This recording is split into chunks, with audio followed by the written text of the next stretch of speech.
জানালার ফাঁকে ফাঁকে দেখা যায় সামনের বাড়ির জীবনযাত্রা। বনমালীর চোখ গেল সেই দিকে। সে দেখে সে বাড়ির ঘরকন্নার পুরনো পটের ওপর দুজন নতুন লোকের চেহারা। একজন বিধবা প্রবীণা, আরও একটি মেয়ের বয়স 16 কি 17 হবে।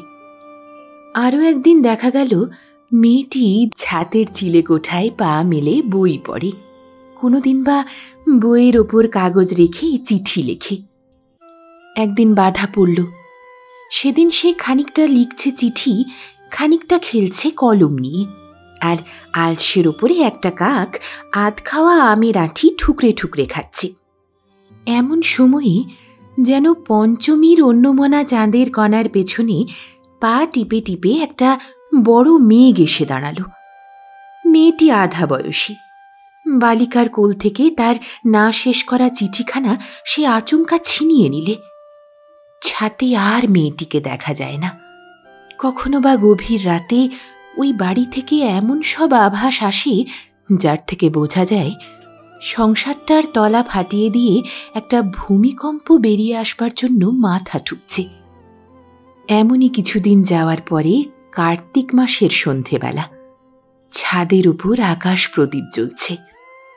বনমালী বাইরে থেকে ফিরে এসে যেমনই ঘরের জানালা খুলল অমনি তার চোখে পড়ল সেই মেয়েটি ছাদের উপর হাত জোড় করে স্থির দাঁড়িয়ে। তখন গলির শেষ প্রান্তে মল্লিকদের ঠাকুর ঘরে আরতির কাসর ঘণ্টা বাজছে। সেদিনই বনমালী নিচে গিয়ে চিঠি লিখলে, নিজে গিয়ে ডাকবাক্সে ফেলে দিয়ে এলে। সেই দিনই বনমালী মধুপুরে চলে গেল। আবার কলেজ খুলবার সময় ফিরে এলো। তখন সন্ধেবেলা।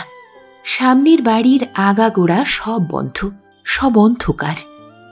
ঘরে ঢুকে দেখে ডেস্কের ওপর একরাশ চিঠি। সবশেষের চিঠির শিরোনাম মেইলি হাতের ছাঁদে লেখা, তাতে পাড়ার পোস্ট অফিসের ছাপ। চিঠিখানা হাতে করে সে বসে রইল, লেফাফা খুললে না, কেবল আলোর সামনে তুলে ধরে দেখলে। জানালার ভেতর দিয়ে জীবনযাত্রার যেমন অস্পষ্ট ছবি, আবরণের ভিতর দিয়ে তেমনই অস্পষ্ট অক্ষর।